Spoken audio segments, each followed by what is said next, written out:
Hello friends, कैसे हैं आप लोग। Welcome back TET C TET study classes.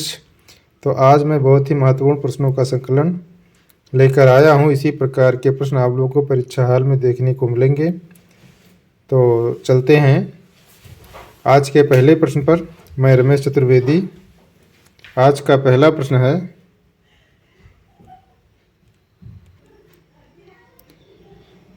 चौरभयम पद में प्रयुक्त तत्पुरुष समास किस विभक्त का है।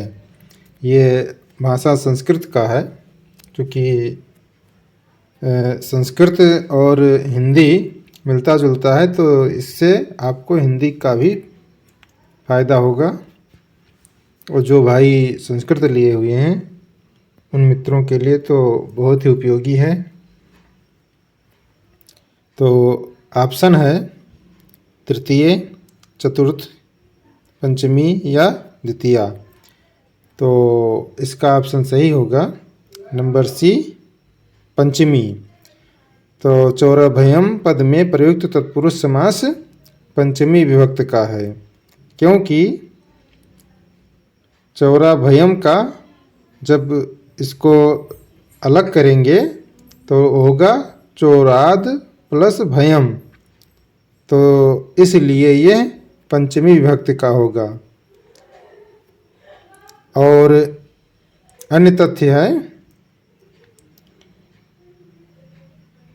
इसलिए यह पद पंचमी तत्पुरुष समास का वाचक है।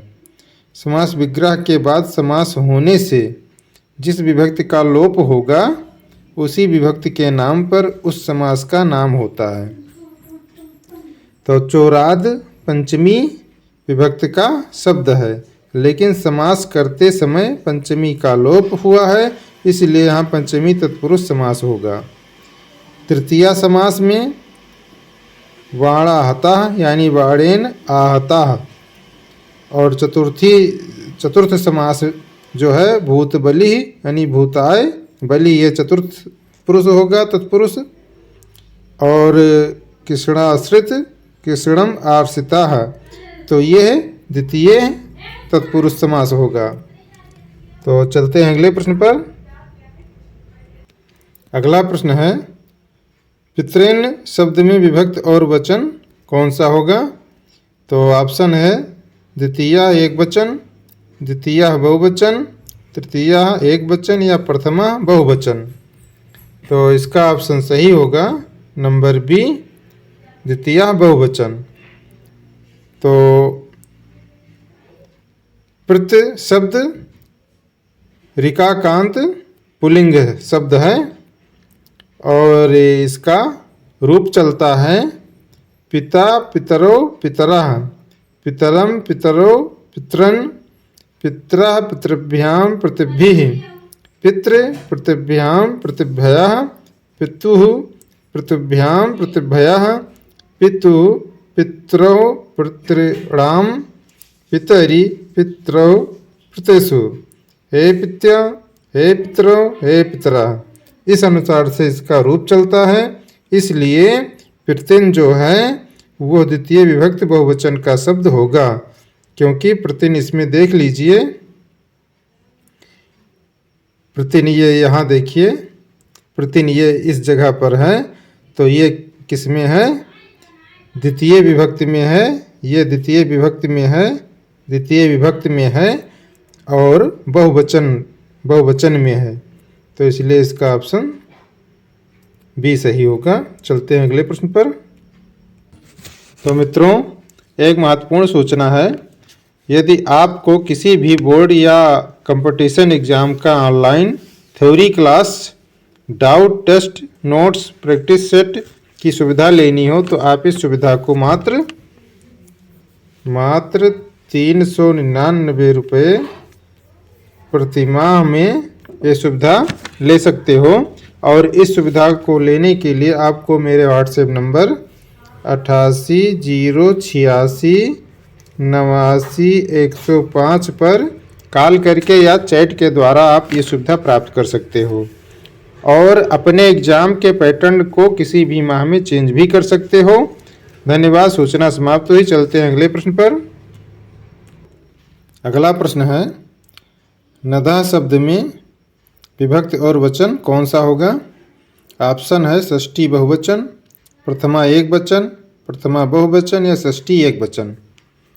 तो इसका ऑप्शन सही होगा नंबर सी, प्रथमा बहुवचन। तो नदा प्रथमा विभक्ति बहुवचन का रूप है, क्योंकि प्रथमा विभक्ति में नदी नदो नदा होगा और षष्ठी विभक्ति में नदा नदौ नदी नाम होगा। तो इसलिए ऑप्शन नंबर सी सही होगा, प्रथमा वचन, प्रथमा विभक्ति बहुवचन। तो चलते हैं अगले प्रश्न पर। तो देखिए जो नधा है यहाँ, नधा, ये नधा ये बहुवचन में है और प्रथम विभक्ति में है। तो चलते हैं अगले प्रश्न पर। अगला प्रश्न है, षण्वती हिंदी संख्या का बोधक है, किस हिंदी संख्या का बोधक है? ऑप्शन है 66, 96, 67 या 36। तो इसका ऑप्शन सही होगा नंबर बी, 96। तो षण्वती का मतलब होता है 96, 96, और षष्ठी का मतलब होता है 66, और सप्तविष्टि का मतलब होता है 67, और षष्ठ त्रिशत का मतलब होता है 36। तो चलते हैं अगले प्रश्न पर। अगला प्रश्न है, भवत क्रियापद में प्रयुक्त लकार पुरुष और वचन कौन सा होगा? तो ऑप्शन है लट लकार प्रथम पुरुष एक वचन, लोट लकार प्रथम पुरुष एक वचन, लोट लकार प्रथम पुरुष बहुवचन और लोट लकार प्रथम पुरुष बहुवचन। तो इसका ऑप्शन सही होगा नंबर डी, लोट लकार मध्यम पुरुष बहुवचन, क्योंकि भवत जो है वो लोट लकार है और प्रथम पुरुष बहुवचन का रूप है। भू धातु का मतलब होता है होना और लोट लकार का मतलब होता है असार्थक। तो इसका रूप चलता है भवत, भवताम, भवन्तु, भव, भवतम, भवत और भवानी, भवावा या भवामा।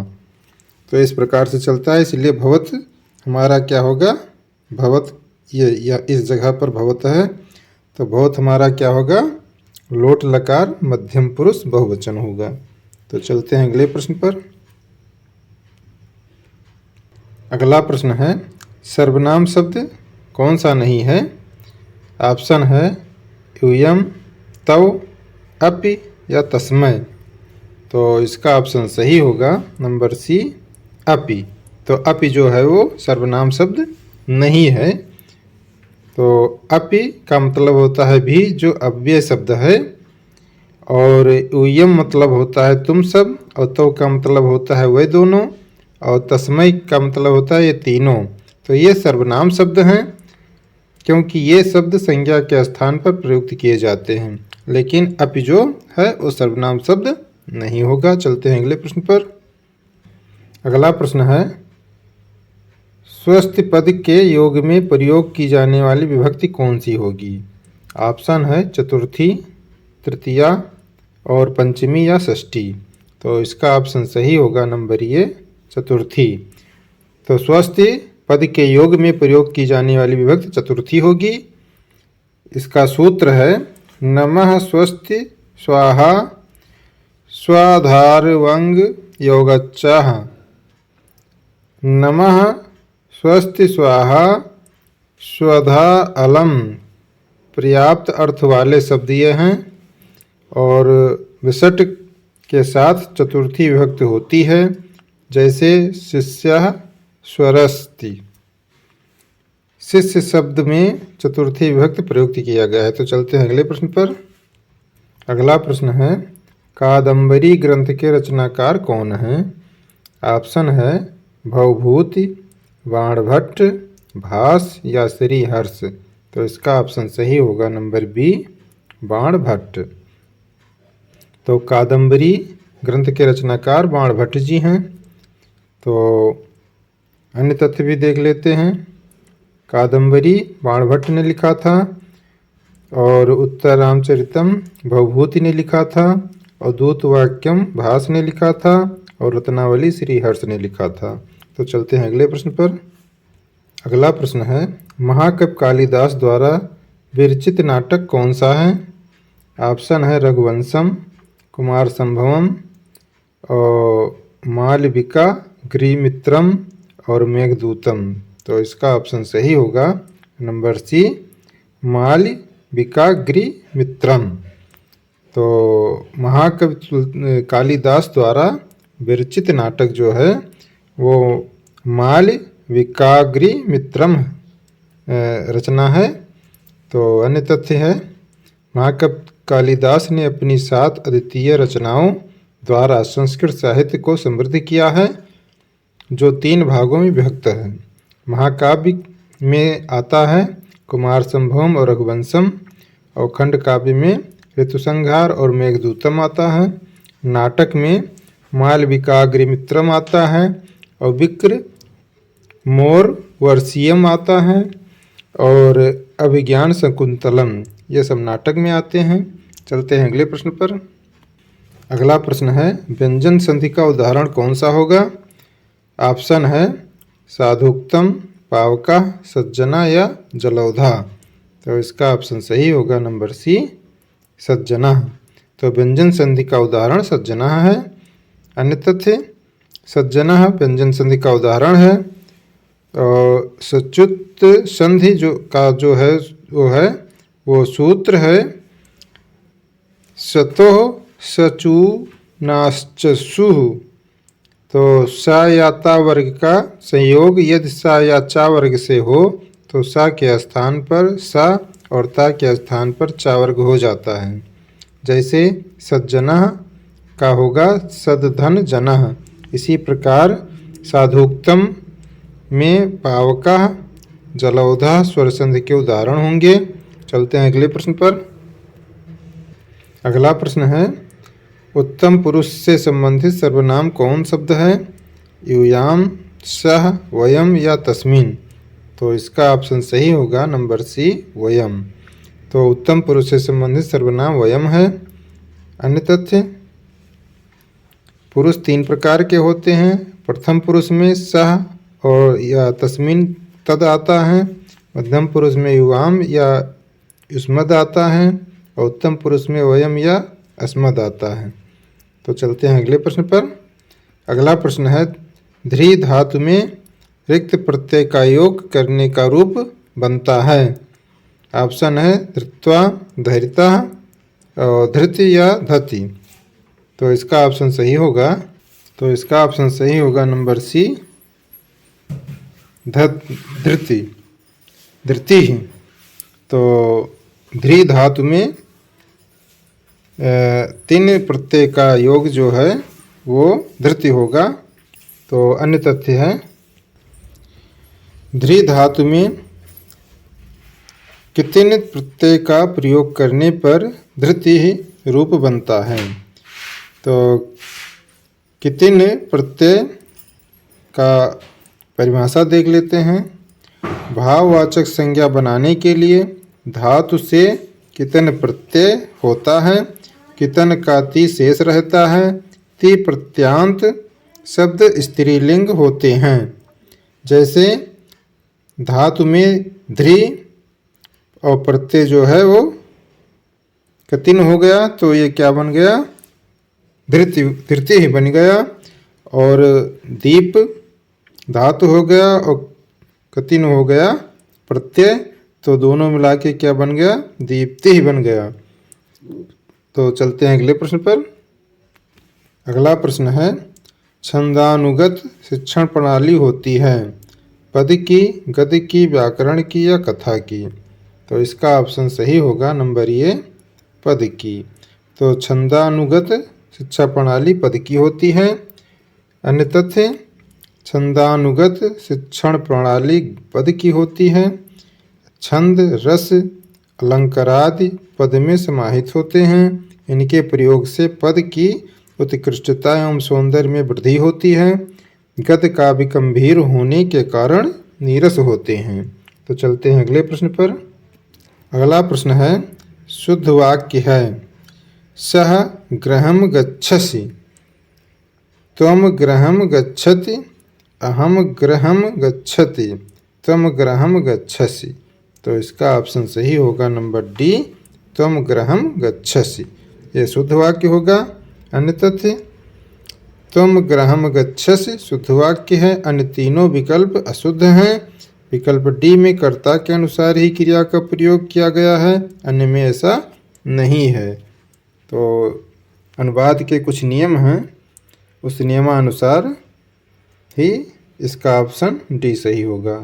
तो चलते हैं अगले प्रश्न पर। अगला प्रश्न है, बने अपि पदे कः संधि। तो इसमें कौन सा संधि होगा बने अपि में? तो ऑप्शन है अयादि, पूर्व रूप, पर रूप या यण। तो इस कौन सा ऑप्शन सही होगा? तो इसका ऑप्शन सही होगा नंबर बी, पूर्व रूप। तो बने अपि में पूर्व रूप संधि है। पूर्व रूप संधि का सूत्र जो है वो एड़ा पदादांत ददि है, और पद सुबंत या तिडंट के अंतिम ये या वो के बाद आ हो तो उसको पूर्व रूप उ हो जाता है। जैसे वने अपि का होगा बने धन अपि, और लोकोयम का मतलब का होगा लोकोधन अयम। तो इसलिए ऑप्शन बी सही होगा इसका। चलते हैं अगले प्रश्न पर।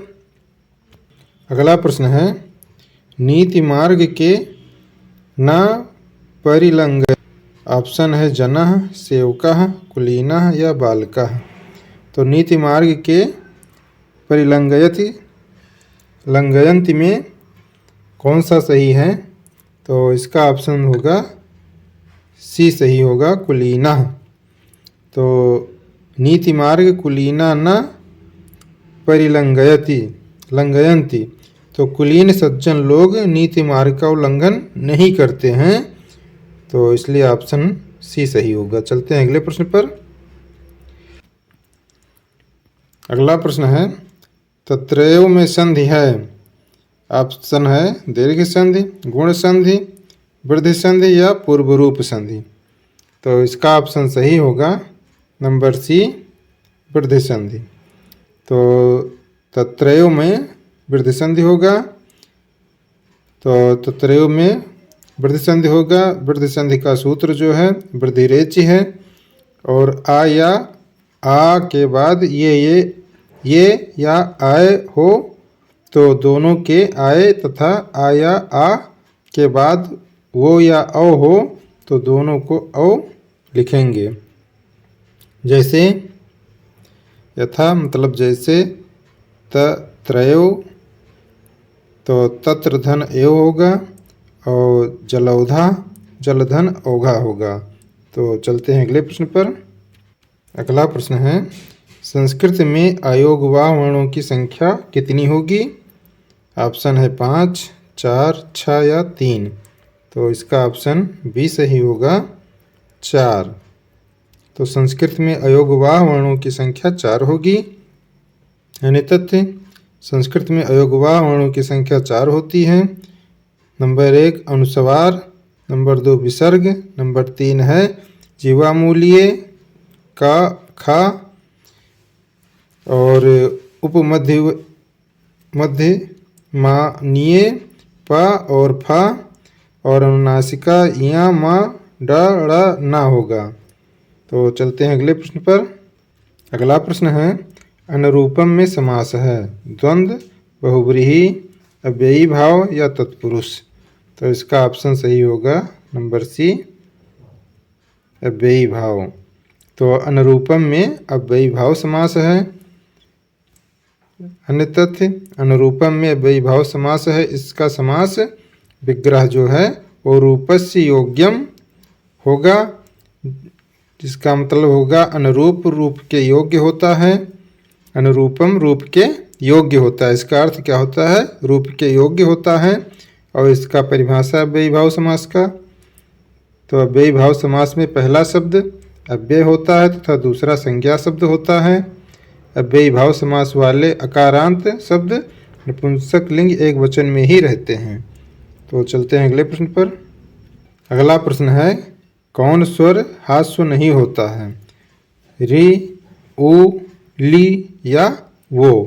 तो इसका ऑप्शन सही होगा नंबर डी, ओ शब्द। ओ हास्य नहीं होगा। तो अन्य तथ्य है, तो री उ का जो है वो दीर्घ होता है और ली जो है वो दीर्घ नहीं होता है तथा वो हास्य नहीं होता है, अतः विकल्प डी सही होगा। चलते हैं अगले प्रश्न पर। अगला प्रश्न है, सहयुक्त प्रधाने सूत्र किस विभक्ति का बोधक है?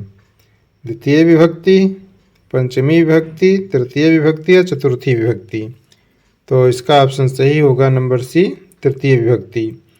तो सहयुक्त प्रधाने सूत्र जो है वो तृतीय विभक्ति का बोधक है। तो सहयुक्त प्रधाने सह, साकम, सार्धम और समम के साथ तृतीय विभक्ति होती है। जैसे जनकेन सह गृह गच्छति, तो जनकेन में तृतीय विभक्ति का प्रयोग किया गया है।